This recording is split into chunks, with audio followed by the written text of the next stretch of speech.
What's with the collective hesitation? What's with the collective fear? Why are we scared of specifically this deck now? If you want to know more about this particular card, you can ask the rest of the deck to tell you something about that card. Am I supposed to work with something that is this dark? Do you know who you're asking this question to? No, I'm just kidding, obviously, but it reminds me a lot of a notorious old video of mine, which is called Thoth Tarot and Fear. Hey everybody, welcome back. I hope you're all doing well. I am doing another Show Me How You Practice video. It's something I came up with in 2024 in the summer, and I have a couple of videos even alive about it. It's basically that I feel we're having fun in the tarot side of YouTube, right? But we are talking a lot about decks, and there are so many deck unboxings. And for me personally, as someone who loves to talk about tarot and makes videos and posts them online as well, I get often overwhelmed by the amount of decks that we have right now. On one hand, I think it's good because there's just so many options. On the other, really what I want to do on YouTube and what I want to see as well is talk about tarot, not necessarily the artwork on the tarot decks, although of course it's a visual tool. We gotta appreciate that craft, right? That work that went into it.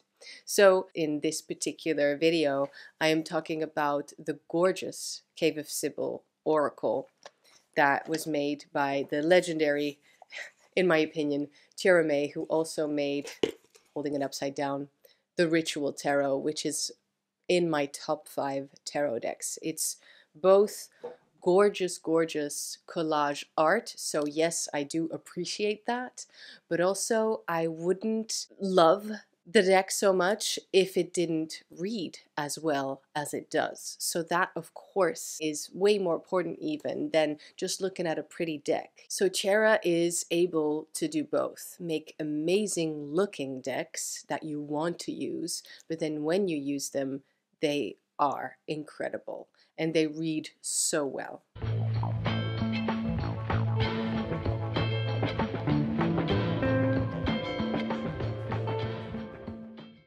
What I'm going to do in this video, I'm going to make sense of some Cave of Sybil oracle cards using the Ritual Tarot.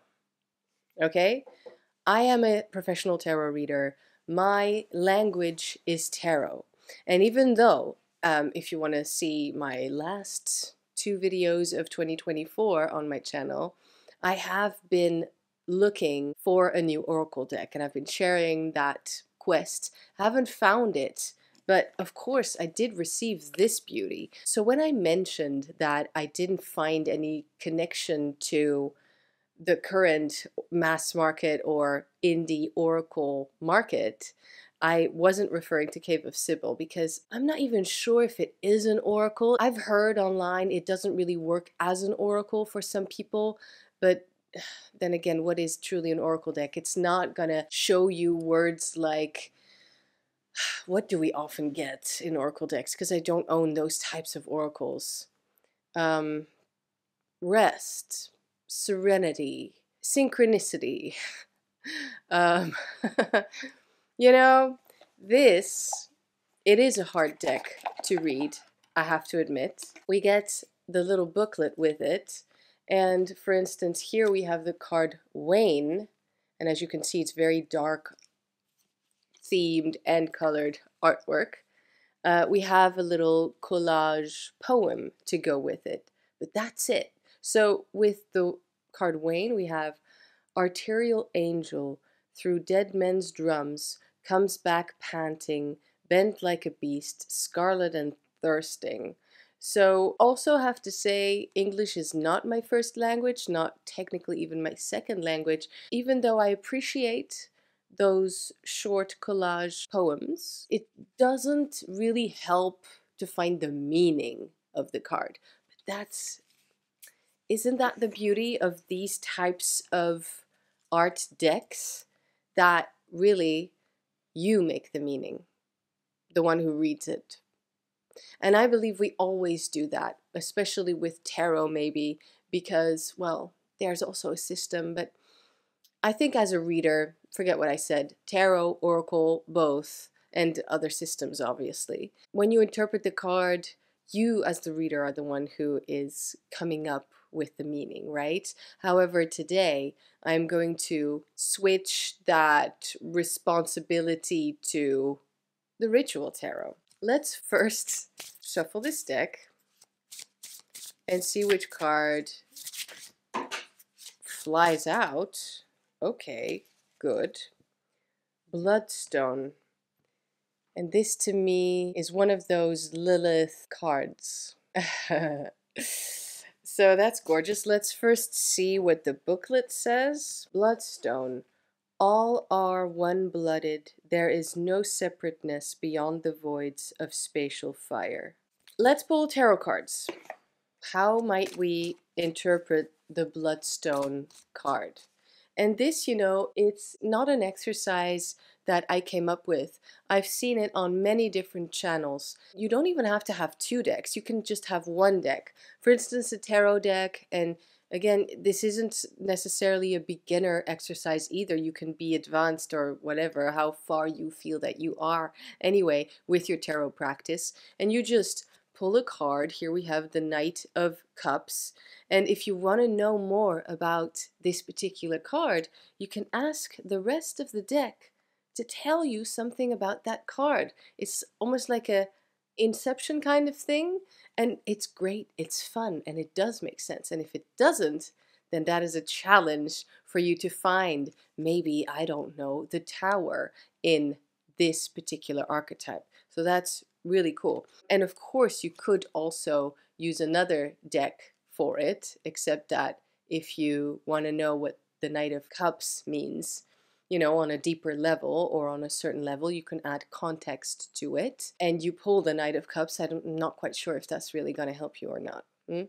But in different contexts, I mean, as a romantic partner, as a friend, or at work, or what it could be in daily life if it wasn't a person. I love to read court cards as personality traits that everybody has, and some people are very Knight of Cups, and some people have a very underdeveloped or undeveloped Knight of Cups energy. There's no right or wrong. You would, of course, actually rather have all the court cards in you, at least a little bit. The good aspects and the so-called ill-dignified energies that they carry. That's how I read them. However, they can also signify, of course, other people in your life. And then the third option, and maybe I'm even forgetting something, please fill me in the comments. I always love to hear your thoughts.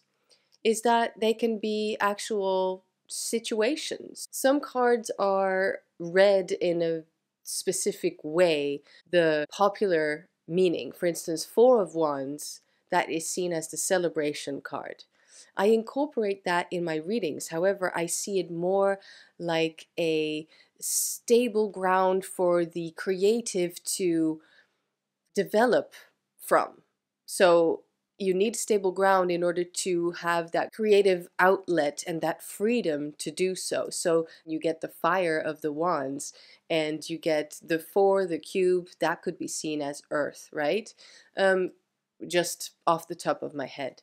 Then in court cards, you could see the Child card, which is not the Knight of Cups, but the Page of Cups, as if we're talking event-wise in your life, that you maybe get pregnant? Big question mark, because long-time viewers know that I do not like to read cards this way. I will actually link a video.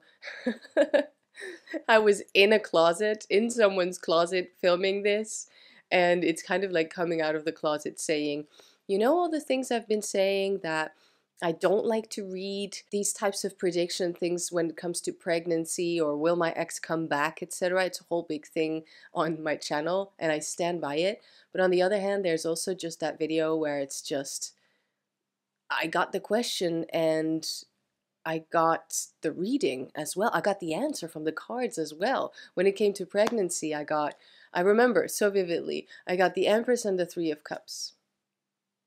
The only card missing was the Page of Cups. Truly. Okay, let's. Do we even remember?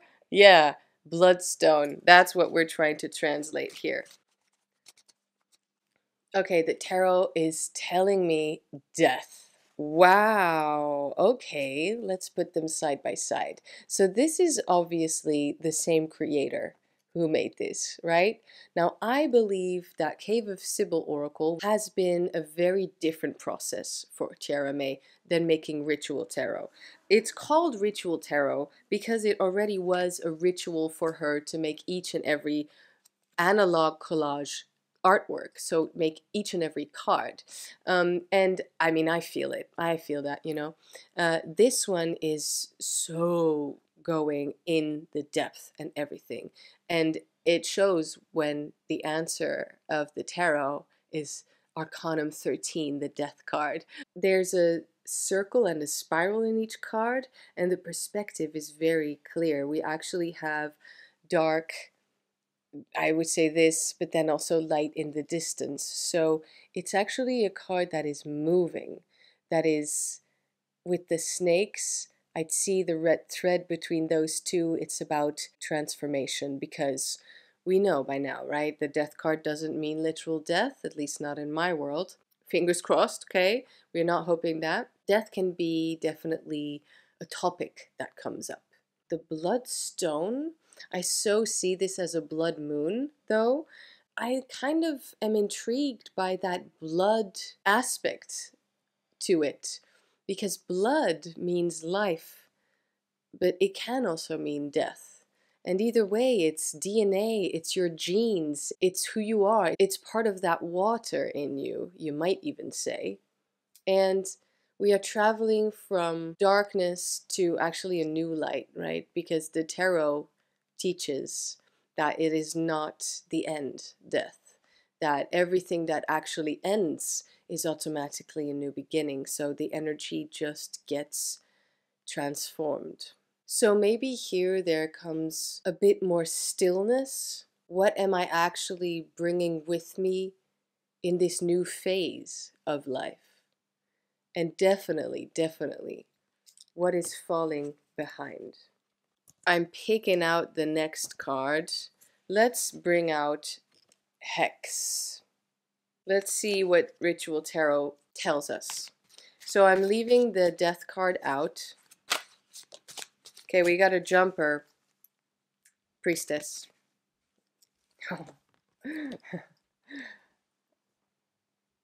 The dark side of the Priestess. Hex and the Priestess. Obviously, in many decks, the Priestess is seen as a witch, a sort of witch. And when it comes to Hex, Hexen actually means witches, or Hex to Hex means to do spell work or to make witchcraft, or to, and spell work actually it means to say, to speak, to, what's the word, enchant or incantation. Yes, that all has to do with a very similar theme. And I'm mostly actually honestly right now looking at the word. I'm feeling the word hex could be used more in daily life, because as a spiritual person, as a tarot reader, as a woman, but also truly just as a human being, you don't have to be any of those things that I just mentioned. You need the priestess in your life. The high priestess stands for intuition, stands for liminal space between the worlds, and she is comfortable in the uncomfortable. She is comfortable with being in crossroads, actually, is a pretty good one. The hex could be Hecate. She is rightfully so depicted in many tarot decks as the witch or the seer or the wise woman. And she is, let's not forget, between the pillars. In the Smith Waite, it's easily seen that they are Boaz and Joachim. We see similar depictions in the Chariot card where it's a black pillar and a white pillar or a black sphinx or a white sphinx, you know, so it's the in between, and she is unveiling to us what is beyond. How hard is it to explain what the High Priestess is? Because she is the most mystical or mysterious card in the deck, because she is the energy that you can feel. It's intuition, it's gut feeling, and you can't touch it. You can't touch it with your hands. You might be able to touch it on another plane. And here, apparently, that's what we got. This looks like the darker priestess. In a way, this here looks like something a knight might wear. The chain suit thing. I don't know what it's called. And then, of course, all of those skeletons and skulls, you know, in her artwork. It's always talking about transformation and what's behind the veil and shadow. Yeah, going underneath the surface, underneath this thin layer of skin. You know, there's fat, there's muscle, there's, I'm not a biologist, and then you get to your skull, which of course is an amazing symbol for humanity and its capacity, but also the final aspect of it, so that it is not forever. I feel like I'm rambling over here. You know what we could do is pull another card for this hex card.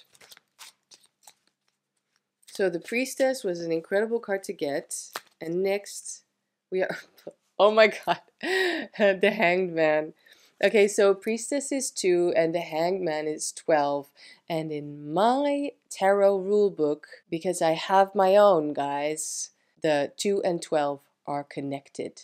Do you know why? Because it makes more sense. It makes more sense to connect the 2 and the 12 energy when you look at the tarot cards. Okay, my opinion. Than it is to look at the 2 energy of the Priestess and then the 11 energy. It still works because 11 is 2 pillars. But guess what else we have in the Hangman? At least in the Marseille, we have the Hangman hanging between 2 pillars. It is so spot on. And here as well, we're talking in between, waiting, being uncomfortable. I would say the Hangman is not comfortable with being uncomfortable like the High Priestess is. That's just the realm she moves in. No, this one is more painful, but still, they're both water. Water, there's so much water in here. I think we're actually connecting to what's underneath the surface, connecting to the things that we don't speak of in daily life, in normal daily life, connecting to your intuition, the thing that you can only feel but cannot see. Connect to that deeper knowing that at a certain point you actually do have to trust. So you have to act like a witch, like a seer, like the Priestess. You have to trust your own ability to intuitively find your way. Because sometimes, guys, there is no logical solution to difficult situations. Sometimes there's no logic whatsoever. It's very, very, very hard to find. And then I feel Cave of Sybil Oracle shows that, actually, shows those moments when actually we don't know, and there's no logic, there's feeling, there's flesh, there's earthly realm, and then there's everything else. That everything else is not a closed world for us. It's wide open. All we have to do is find that key within ourselves and just trust it. Use that inner knowing. I understand this is all woo-woo, but this is something that I do think about. And pulling all these major arcana so far for these cards, is also showing how powerful Cave of Sybil is. Yeah, so I'm not much of a deck pairer. I don't actually know when we all started doing that with the oracle card in the middle and the 2 tarot cards on the side. But I think it's cute and it's catching on. It's still a thing. You know, everybody does their thing, and I do see why it would make sense, and it's nice also visually and energetically to pair different decks. I'm more of a throwing them around card slinger type thing, patchwork spread, love doing those, you know, where you just take a bunch of decks and see what they all say together.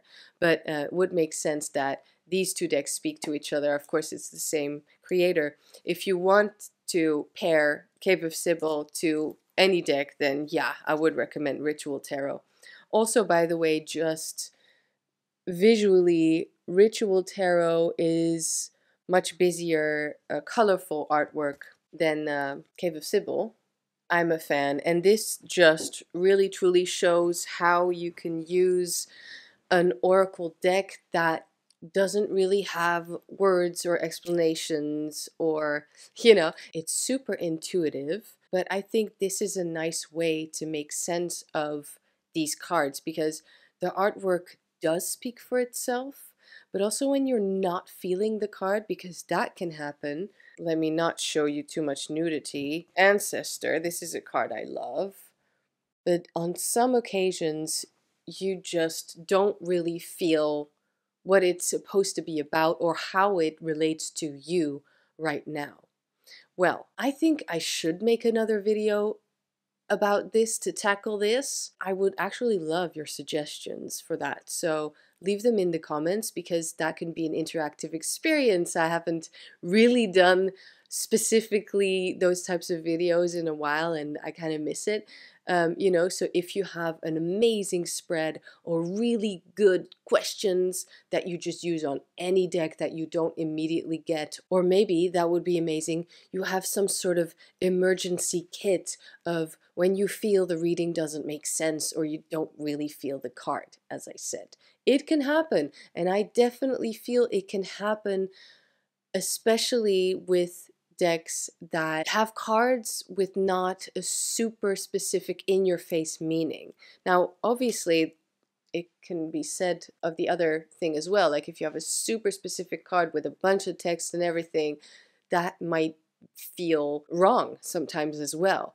But it's easy though, because you have a clear message, and then you can shadow work, you know, why that message didn't make sense at the time. Those very clear long messages on typical old school oracle cards tend to be really, really clear and positive. So then you can shadow work why that didn't make sense. However, this, I mean, I think this is amazing, but also to me, it can be less clear. It can be less, wow, I'm so feeling this message right now. Maybe that is why we got the Priestess, to listen more to that gut feeling. I wanted to end the video by saying to you guys that I really like this deck and I want to show it more in videos. I have seen some really nice videos about this. The main comment I've gotten about this one, Cave of Sybil, well, the main one is, what a gorgeous, deep, intriguing deck. I might get it, or I just ordered it. That's great. Then I also got a lot of, am I supposed to work with something that is this dark? Do you know who you're asking this question to? No, I'm just kidding, obviously, but it reminds me a lot of a notorious old video of mine, which is called Thoth, Tarot, and Fear. And in that video, I was mostly saying that Aleister Crowley, one of the makers of the deck, his reputation, and especially his bad reputation, obviously followed him into the work of the deck. It makes sense, I get it. It doesn't make sense to always think about him when we're reading with that deck, because it's a neutral deck. It's a very good deck, and I feel mostly fire from it, but in itself, I feel it's just a wonderfully balanced tarot deck, and I love it. This is very dark because Tiera May made it very dark, and it has been a very dark and deep and digging process for her to make this deck. Yes, she's talking about tonic and the witch and the darkness and the dark feminine and difficult shadow themes, but I don't know, maybe I'm desensitized or something, or maybe I'm just so used to this. I am a shadow worker rather than a light worker even. It doesn't scare me, doesn't scare me off. I'm not saying this deck is necessarily for everyone. I am saying though, what's with the collective hesitation? What's with the collective fear? Why are we scared of specifically this deck now? Are we scared of the skulls? Are we scared of the blood? Are we scared of the worms and the snakes? And yeah, it is kind of dirty and disgusting. And oh my god, you guys are so right. This deck should be buried for a night on, I don't know, you choose what's your favorite, the full moon or the dark moon, and then you dig it back up. And then it's dirty and still haven't edged it, but it might edge itself, if you know what I mean. And yeah, we are talking underworld, etc., but those are themes that you do get to explore as a tarot enthusiast. I mean, you have the death card in the tarot, okay? You also have the tower, which initially in the most old system that I use was called House of God. So you do have the devil, Arcanum 15, but you also have God, right? So that can be a relief to some people, but also it's just the full-on black and white and juxtapositions, opposing energies of life. Life isn't all pretty and love and light. Please don't think that you are inviting some sort of bad spirit or the opposite of love and light in your life by getting this deck.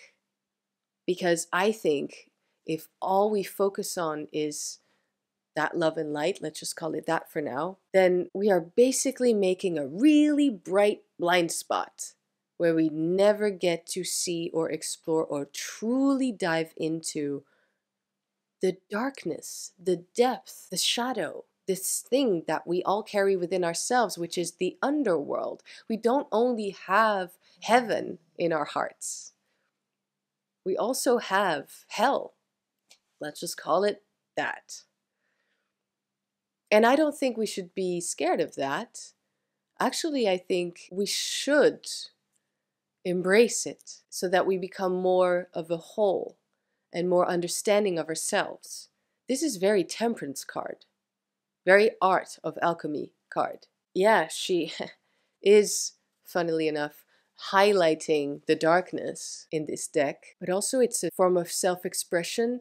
We may need it. We may need a tool like this that shows us this incredible, unknown, scary depth that we do have.